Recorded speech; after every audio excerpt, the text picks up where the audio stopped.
Hi, on this episode, we're going to talk about the upcoming canonizations, the first since before the pandemic started. And I'm going to share with you how my brother and this Blessed Charles D. Foucauld, who's being canonized on Sunday, are really important to me and my family. I want to share.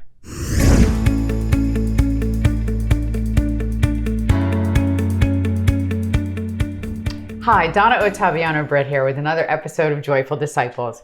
If you watch any of these episodes, you know what a fan I am of personal vocation, because everybody has one. But you also know the importance of a prayer life. And if you caught the last episode, I'm looking for people to share their stories with me of answered prayer. And so in order to give an example of what that could be like, I'm going to share a story with you. You heard me talk in other episodes that I lost my brother 10 years ago. And he was my only sibling. And he was an amazing brother. He was kind, he was generous, he was funny, and he did all the things that brothers do to sisters. I think I spent a sizable portion of my life using sound effects to tell stories. So I will give you an example of what he used to do to me. So if I would say things like, so somebody was running, so they were running down the street, doot, doot, doot, doot, doot. He would say to me, how'd that go again, Don? And I would go, they were running, doot, doot, doot, doot, doot. And then I would know I was had. And those were the fun things that we used to do. We were very close. We talked lots of times a day. We grew up together. And really your siblings are the one you expect fully to grow old with. And so when he passed away 10 years ago, it was a really sad event, for our entire family, for all of his friends. But I want to share with you a story of how that sadness gets turned around. And so at the time that he had passed away, I was planning his funeral.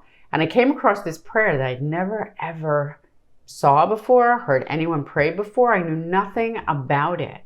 And it touched me very, very much. And so I included it in my brother's mass booklet. When I delivered his eulogy, I asked everyone to pray this prayer together for him. And so I want to share this prayer with you now. And I'm going to tell you, first, I have to share my brother with you, right? So here he is. So I did not have a maid of honor. I had a man of honor. And so this is my brother. His name is Butch. And he was a handsome fella, generous, kind soul, and funny as all get out. And I am going to say, loved by both men and women. He was just a lovely soul. He'd give you the shirt off his back. He was terrific. And did he love to make people laugh? He was terrific.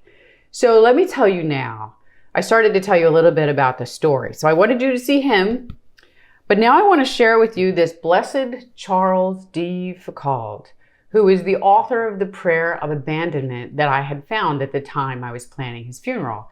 So I went looking to see who this person was that had authored the prayer because it meant so much to me. And so I'm going to share that prayer with you now. I'm going to show you an image. Right now, he's Blessed Charles D. Foucauld. And here's this beautiful prayer. It's called the Prayer of Abandonment.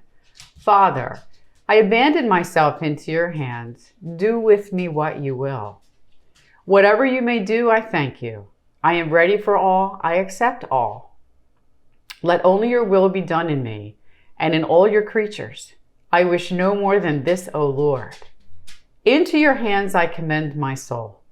I offer it to you with all the love of my heart, for I love you, Lord, and so need to give myself, to surrender myself into your hands without reserve and with boundless confidence, for you are my Father.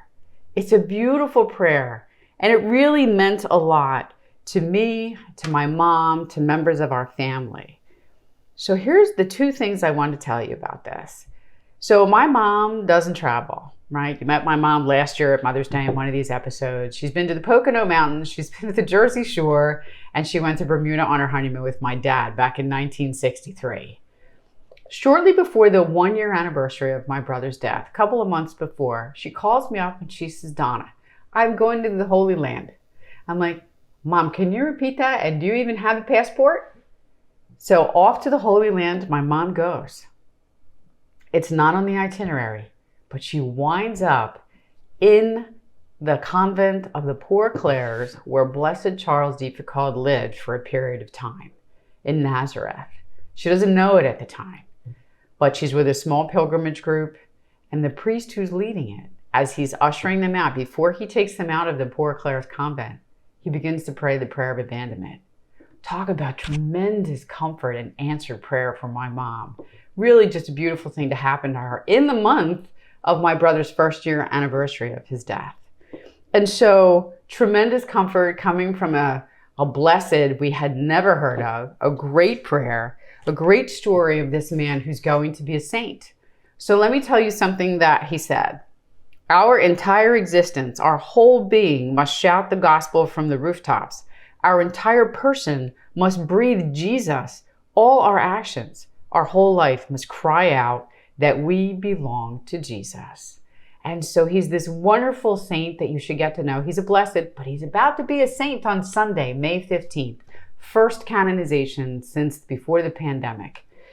And it could very well be that I get the great grace of standing in St. Peter's Square while Blessed Charles de Foucauld is declared a saint.